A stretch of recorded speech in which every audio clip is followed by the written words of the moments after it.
गांव के एक छोटे से किसान रामदीन बूढ़े हो चले थे।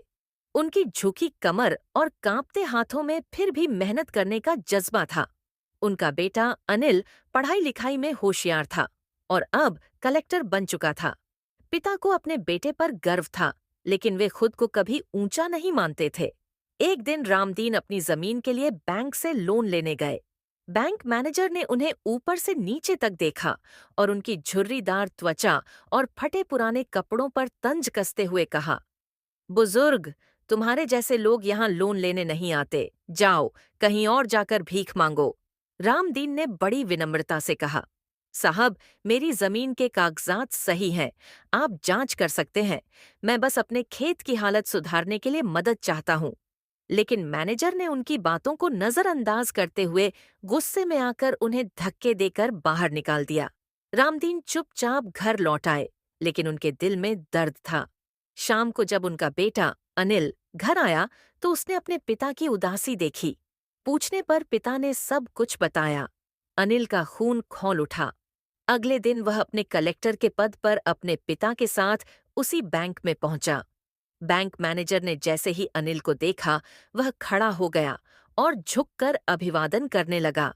लेकिन अनिल ने उसकी आंखों में देखा और कहा, यह मेरे पिता हैं, जिनके धक्कों पर आपका अहंकार टिका है।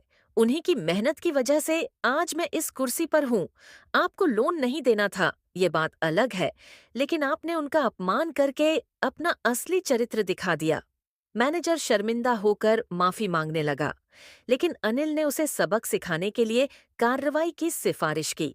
साथ ही उसने अपने पिता को भरोसा दिलाया कि अब उनकी मेहनत का फल किसी की बदतमीजी की वजह से खराब नहीं होगा। इस घटना के बाद बैंक में गरीबों और किसानों के साथ व्यवहार बदल गया। रामदीन को उनका हक मिला और उन्होंने अपने खेत को नई उम्मीदों के साथ सजाया। यह कहानी समाज में मौजूद अहंकार, भेदभाव और विनम्रता के मूल्य को खूबसूरती से दर्शाती है। एक गांव में रामू नाम का गरीब किसान रहता था। उसकी जमीन बहुत छोटी थी और फसल भी मुश्किल से उसकी परिवार की जरूरतें पूरी कर पाती थी। लेकिन रामू बहुत मेहनती और ईमानदार था।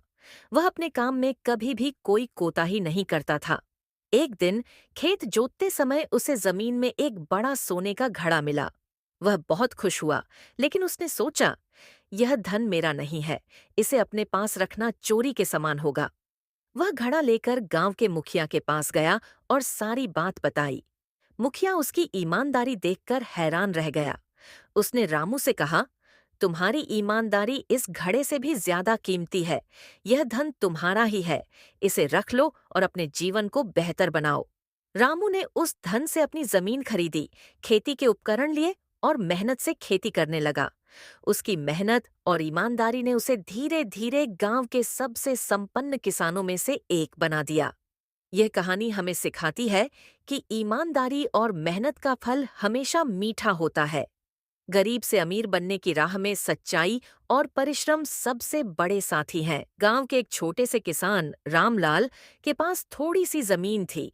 वह हर साल अपनी जमीन पर फसल उगाने के लिए कड़ी मेहनत करता, लेकिन उसकी जमीन बंजर होती जा रही थी और फसल की पैदावार कम होती जा रही थी। रामलाल के पास ज्यादा पैसे नहीं थे, लेकिन उसमें हिम्मत और विश्वास था। एक दिन एक बूढ़े किसान ने रामलाल को सुझाव दिया, तुम अपनी मिट्टी को समझो, इसे खाद, पानी और देखभाल की जरूरत है। यदि तुम सही तरीके से मेहनत करो तो यह बंजर जमीन भी सोना उगल सकती है। रामलाल ने इस सुझाव को दिल से लिया। उसने पशुओं का गोबर जमा किया, उसे खाद में बदला और अपने खेत में डाला। उसने पानी की बचत के लिए तालाब बनाया और बुवाई का सही समय चुना। गांव के लोग उसकी मेहनत को देखकर हैरान थे। कुछ महीने बाद रामलाल की फसल लहलहा उठी। पूरे गांव में उसकी चर्चा होने लगी। लोगों ने उससे सीखना शुरू कर दिया। धीरे धीरे रामलाल ने अपनी जमीन को उपजाऊ बना लिया और अब वह सबसे ज्यादा पैदावार वाला किसान बन गया। मेहनत और सही दिशा में किए गए प्रयास कभी व्यर्थ नहीं जाते। जो किसान अपने खेत की जरूरतों को समझता है और उस पर ध्यान देता है, वही असली सफलता पाता है। अगर आप दूसरी कहानियां भी सुनना चाहते हैं, तो बताइए। एक गांव में एक किसान रहता था जो अपनी गायों का दूध बेचकर अपना और अपने परिवार का गुजारा करता था। हर दिन वह सुबह जल्दी उठकर गायों का दूध निकालता और उसे शहर के बाजार में बेचने जाता। एक दिन किसान ने सोचा, अगर मैं रोज थोड़ा थोड़ा पैसा बचाऊं तो कुछ ही सालों में मैं ज्यादा गाय खरीद सकता हूं और ज्यादा गायों से ज्यादा दूध मिलेगा। फिर मैं ज्यादा पैसे कमाऊंगा और बड़ा व्यापारी बन जाऊंगा। उसने अपनी योजना बनाई और खुश होकर बाजार जाने के लिए दूध का मटका उठाया। वह रास्ते में सोचता जा रहा था, जब मेरे पास ढेर सारी गायें होंगी तो मैं एक बड़ी जमीन खरीदूंगा, फिर एक बड़ा मकान बनाऊंगा, शायद मैं राजा से मिलने भी जाऊंगा। इसी ख्याल में मग्न किसान इतना खो गया कि उसने ध्यान नहीं दिया और उसका पैर एक पत्थर से टकरा गया। मटका उसके सिर से गिरकर टूट गया और सारा दूध जमीन पर बह गया। किसान ने निराश होकर सिर पकड़ा और समझा कि केवल सपने देखने से कुछ नहीं होता। मेहनत और यथार्थ पर ध्यान देना भी जरूरी है।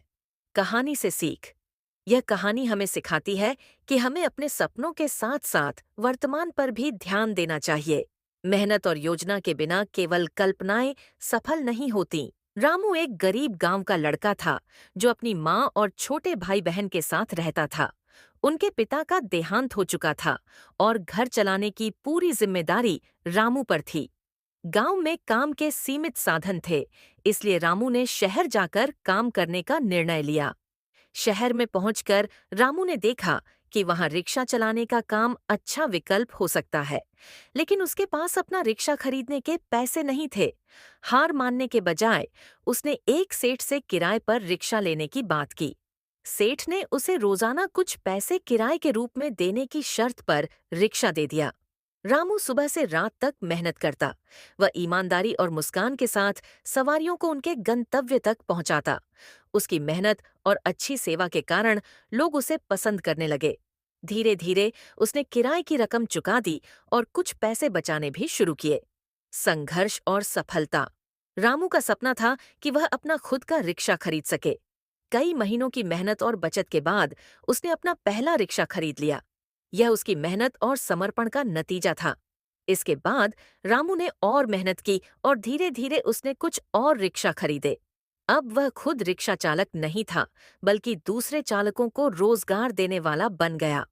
गांव लौटकर उसने अपने परिवार को अच्छे जीवन का अवसर दिया और अपने छोटे भाई बहन को पढ़ाई का मौका दिया।